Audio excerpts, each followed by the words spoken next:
Halo, apa kabar Anda semua? Semoga selalu dalam keadaan sehat walafiat, tetap semangat ya. Hari ini, hari Sabtu akhir pekan, kembali berjumpa dengan kami. Ya, saya sebenarnya dan Bung Rocky Gerung dari Rocky Gerung Official Forum News Network. Bung Rocky, ini Anda sedang akan ada acara di kampus lagi ya. Tapi ini yang justru yang ramai sekarang ini di UGM ini. Anies katanya ditolak masuk di sana, nggak boleh masih kuliah umum di sana. Tapi sementara rektorat sendiri kebingungan siapa sebenarnya yang melarang itu, gitu. Tapi yang jelas acaranya batalah begitu Anies di UGM itu.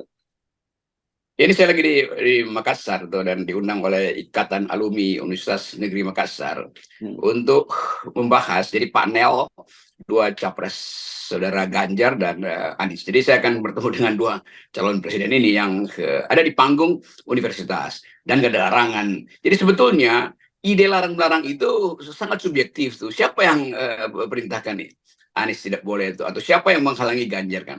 Jadi kita mesti klarifikasi bahwa, atau paling tidak ada semacam kesepakatan, nggak perlu tertulis, bahwa semua calon presiden memang ini waktunya untuk diuji pikirannya. Nah, ujian itu harusnya di kampus supaya ada debat, karena di kampus ada metodologi. Kan nggak mungkin kita uji capres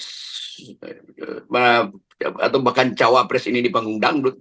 Jadi UGM itu norak itu. Nggak perlu tanya-tanya tuh. Ini ya kasih aja bahwa semua berhak untuk masuk di dalam forum akademi, supaya para mahasiswa, para dosen bisa betul-betul langsung bertatapan dengan pikiran para capres ini. Itu intinya. Ya, ya. Dan kan kalau kemudian ke UGM, ini kan kita pasti mengkait-kaitkan lagi dengan di situ ada Jokowi sebagai alumni, kemudian juga Pak Pratikno bahkan menjadi mantan rektor di UGM dan sebagainya. Kan orang pasti melihat, ini kalau toh rektorat menyatakan mereka sendiri bingung, ya pasti ini adalah tangan-tangan istana yang bermain. Kan kita bisa langsung menuduh semacam itu jadinya kan. Itu jadi buruk justru pada Pak Mahfud atau Pak Ganjar yang bekas juga ada di situ di UGM. Oh iya, iya, iya. Jadi dianggap ini favoritisme. Padahal sebetulnya pasti Mahfud atau Ganjar nggak larang sebetulnya kan. Jadi mestinya sebaiknya Pak Ganjar aja yang protes. Jangan dong, Anies kasih dong. Saya sebagai alumnus di situ berhak juga untuk mendengarkan Anies bicara di situ kan. Jadi Ganjar bisa datang sebagai alumnus mendengarkan seorang alumnus yang lain, yaitu Anies Baswedan, bicara di situ. Itu kan lebih fair sebetulnya. Demikian sebaliknya, kalau Ganjar datang ke sebuah universitas, kalau Anies nggak diundang, Anies bisa bilang, saya justru mau dengar lawan politik saya. Jadi fairness itu mesti dimulai dari tempat di mana pikiran itu justru diajukan untuk dibantah, itu yaitu universitas. Jadi kalau masih ada yang nggak tahu, rektor bilang, ya siapa? Ya pasti Anda lah. Emang bagaimana caranya? Jadi Anda dapat sinyal untuk melarang Anies. Nah, itu buruk tuh. Apapun Anda, rektor bilang, bukan saya, iya, tapi publik akan menuduh Anda karena Anda bagian sebetulnya, walaupun Anda netral, tapi Anda dianggap memelihara aura UGM yang dari awal pro Jokowi. Kira-kira itu masalahnya. Ya, ya, ya, ya. Dan dalam kapasitas ini kan Ganjar juga ketua Kagama. Jadi artinya kan Anies juga adalah anggotanya Ganjar sebagai anggota Kagama. Dan yang menariknya itu kan karena alasannya ini meskipun tidak diakui itu dari rektorat, dia menyatakan bahwa ini kaitannya aromanya kampanye. Padahal sudah dijanjikan tidak akan ada kampanye dan spanduk Anies juga diturunkan. Padahal sehari sebelumnya itu justru Ganjar itu hadir di situ dalam pengukuhan guru besar, dan juga Edi Hiaris, ini profesor ya Menkumham yang sudah jadi tersangka pun dia hadir di situ. Jadi kelihatannya status seorang tersangka itu lebih terhormat daripada Anies, atau lebih tidak berbahaya dibandingkan Anies Baswedan gitu. Itu yang namanya the betrayal of the intellectual itu. Apa namanya? Pengkhianatan kaum intelektual yang dulu pernah kita tahun-tahun 60-an itu jadi heboh. Karena kemampuan dari kekuasaan untuk menyusup dan memanfaatkan jaringan-jaringan tangan-tangan kekuasaan ini sampai ke kampus akhirnya kan. Lalu intelektual mulai merasa bahwa ya udahlah kita berbohong aja tuh supaya tidak ditegur oleh kekuasaan. Jadi pihak UGM, apapun keteranganmu itu menunjukkan bahwa kampus itu sekedar aparat dari istana tuh. Jadi jangan klarifikasi yang sifatnya mengelak tuh. Bilang aja bahwa kami minta maaf karena sebetulnya kami tidak menginginkan itu, tetapi ada tekanan dari luar kan. Gampang aja bilang begitu kan. Toh publik udah tahu bahwa rektor itu adalah aparat presiden kan. Rektor sekarang diangkat oleh presiden.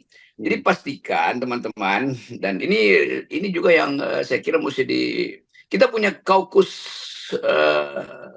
intelektual untuk kebebasan akademis itu, KIKA namanya tuh. Dan mereka memantau. Jadi satu waktu nanti semacam Profesor Edi itu yang udah dinyatakan tersangka itu dianggap mencari perlindungan moral di universitas, padahal dia justru dinyatakan tidak bermoral oleh komunitas masyarakat sipil tuh. Jadi terlihat bagaimana ya akhirnya ini diskriminasi kan. Nggak ada cara lain untuk merumuskan bahwa ini diskriminasi. Masa kampanye itu tidak ditentukan oleh waktu, tetapi oleh ide itu. Semua orang juga dari awal udah kampanye. Kan ini cuma masa teks. Bilang aja bahwa ini masa berkampanye. Jadi ya boleh dong melakukan provokasi pikiran tuh, apalagi di kampus. Dan sebenarnya dengan peristiwa di UGM ini saja sebenarnya kita kemudian sudah bisa mendapat sinyal bagaimana kira-kira nanti Pilpres itu akan berlangsung ya, Bung Rocky. Mulai hari kecil sini, bukan kecil juga ini sebenarnya soal besar, tapi ini indikator gitu. Ini barrier to entry ini, padahal sebetulnya orang menunggu percakapan politik itu diolah di universitas. Jadi kalau kecurangan udah dimulai dari sekarang, apalagi di tempat yang kemampuan berpikir publik kita itu bisa dimanipulasi kan? Kan di universitas nggak mungkin dimanipulasi pikirannya Anies, pikirannya Ganjar, pikirannya Prabowo, kan tetap itu ditempelkan di depan whiteboard, lalu seseorang calon presiden ngutak-ngutik idenya di depan whiteboard, kan itu terekam kan. Lain kalau di tempat-tempat yang kasak-kusuk, nanti pertanyaannya semacam ini ya. Kalau di studio bahkan masih bisa diatur, Pak Ganjar nanti kita tanya semacam ini ya, Anies sudah biarin aja tuh. Jadi sebetulnya keterbukaan politik itu yang disebut kampanye. Kampanye yang terselubung itu yang berbahaya. Ini kan bukan terselubung, yang disaksikan oleh masyarakat intelektual, gimana terselubungnya. Ya. Dan yang lebih memalukan lagi saya kira buat UGM ini, karena ini mesti diklarifikasi dan mesti dijelaskan pada publik kan, karena pada Pilpres 2024 ini kan mereka ini kampus yang sangat istimewa, Bung Rocky. Dari 3 pasang itu ada 6 orang kan, dari 3 pasang itu ada 6 orang kandidat capres dan cawapres itu 4 diantaranya ini adalah alumni UGM kan begitu. Jadi bayangkan dalam situasi semacam ini UGM masih seperti itu gitu. Iya, all the UGM man itu karena semuanya laki-laki itu. Jadi finalnya juga UGM versus UGM, kan UGM menang kan sebetulnya. Jadi ngapain tuh melarang-larang? Nah, pikiran-pikiran semacam ini justru yang mengingatkan kita bahwa ada desain dari awal untuk menghalangi seseorang. Sebaliknya ada desain dari awal untuk memuliakan orang lain. Kan itu yang kemudian direkam oleh netizen. Ntar lagi viral lagi itu soal semacam itu. Dan UGM bukan sekedar kena getahnya, UGM dianggap sebagai universitas nggak mikir gitu. UGM, universitas nggak mikir. Ya karena melarang orang berpikir gimana? Iya. Oke, tapi bagi kita ya, yang kita soroti ini kan bahwa UGM itu hanya bagian dari subsistem dari kekuasaan lah. Kita mesti melihatnya begitu ya, Bung Rocky ya. Dan dari sini kita bisa mendapat gambaran seperti apa nantinya ini pilpres kampanyenya dan pilpresnya akan berjalan. Yaitu akhirnya rumusan itu yang tepat tuh. UGM itu jadi subsistem dari kekuasaan. Persis ketika zaman Pak Harto, kampus itu direndahkan jadi sekedar tempat penataran P4 dalam NKK, BKK itu. Dinormalkan supaya dikendalikan kan itu. Demikian juga UGM sekarang dinormalkan supaya dikendalikan tuh. Nah, pengendalian pikiran itu udah nggak relevan di dalam era media sosial di mana Anies juga bisa pidato di mana-mana tuh. Justru kalau Anies pidato di mana-mana lewat media sosial, nggak ada orang yang bertanya kritis. Jadi sebetulnya UGM ini lalai di dalam mencerdaskan kehidupan bangsa. Iya. Oke, ini ya, ini bahayanya kalau kita terus menerus macam ini, kan bagaimanapun juga kampus itu adalah sebenarnya tempat mencetak kader-kader bangsa yang intelektual, dan tapi bukan hanya intelektual, saya kira soal moral, tapi kalau kemudian kampus-kampus, bahkan kampus yang besar seperti UGM pun standar moral dan etika moralnya seperti ini kan, kita makin prihatin saja dengan situasi di Indonesia ini masa depannya. Beberapa kali saya ke kampus ke kalangan UGM, tapi kemudian dipindahkan itu karena dianggap oleh rektor nggak mau terima nama saya. Anda pernah kena juga ini di UGM ya? Bukan pernah ya? Malah beberapa kali gitu ya? Pernah, 2 kali gitu. Akhirnya dipindahkan ke kafe itu. Yang datang ke kafe juga mahasiswa, jumlahnya makin lebih besar daripada yang kalau saya ke kampus kan yang paling ruang kuliah tuh. Justru dipindahin ke kafe, membeludaklah mahasiswa di situ. Jadi buat apa itu melarang tuh? Jadi konyol aja karena setiap keinginan mahasiswa untuk mendengarkan pikiran itu pasti direncanakan untuk berdebat. Kan nggak ada mahasiswa yang sekedar yang kata Anies ditepukin tangan, yang kata Ganjar bangkit berdiri, nggak ada.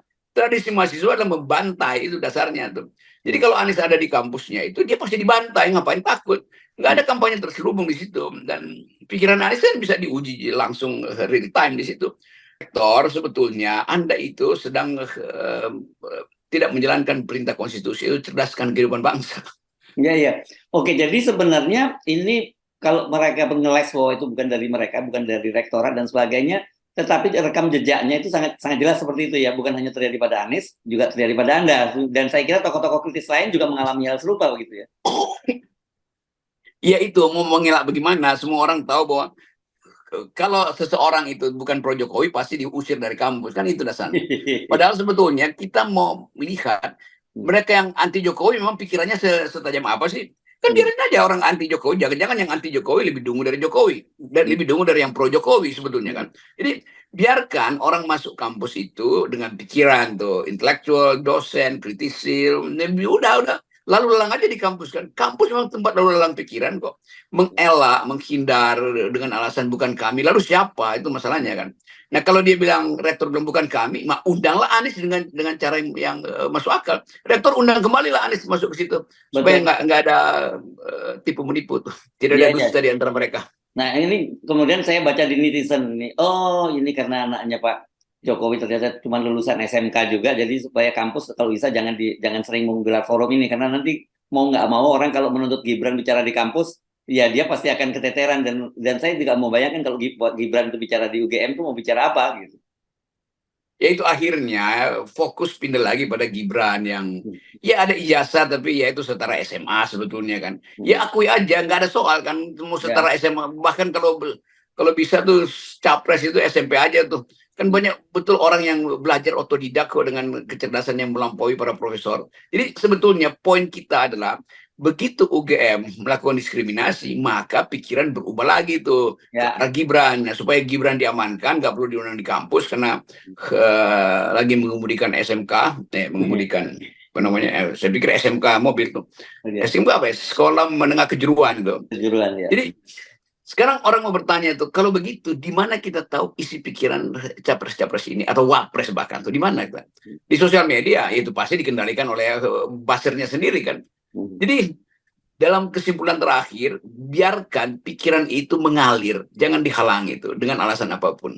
Ya, dan saya kira kalau memang standarnya seperti itu nanti bahkan orang seperti Ganjar dan juga Pak Mahfud itu masih bersiap-siap juga dia akan dicekal di kampus karena kan dia sekarang berbeda posisi dengan Pak Jokowi.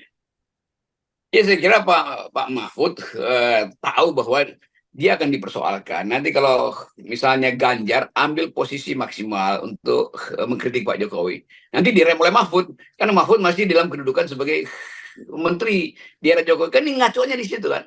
Mestinya Mahfud keluar aja di situ. Kenapa? Karena Ganjar jelas akan beroposisi dengan Jokowi. Kecuali Mahfud disuruh untuk membujuk Ganjar supaya jangan terlalu beroposisi pada Jokowi. Nah lain lagi keadaannya kan. Jadi ini semuanya konsesi dasarnya tuh. Yes, oke. Tetapi saya kira soal ini harus kita kawal karena tanda-tanda bahwa pemilu makin curang karena intensi dari Pak Jokowi terhadap politik dinasti dan juga cawe-cawenya itu dipastikan akan terus berlanjut. Ya kita pastikan lagi UGM ternyata pro politik dinasti itu karena menghalangi oposisi. Jadi bikin kontra saja, mereka yang menghalangi oposisi pasti pro politik dinasti. Gampang aja kan. Yes, oke. Baik, terima kasih Bung Rocky, dan posisi kita jelas terhadap politik dinasti itu. Kami muak terhadap politik dinasti. Iya, muak kami. Yuk.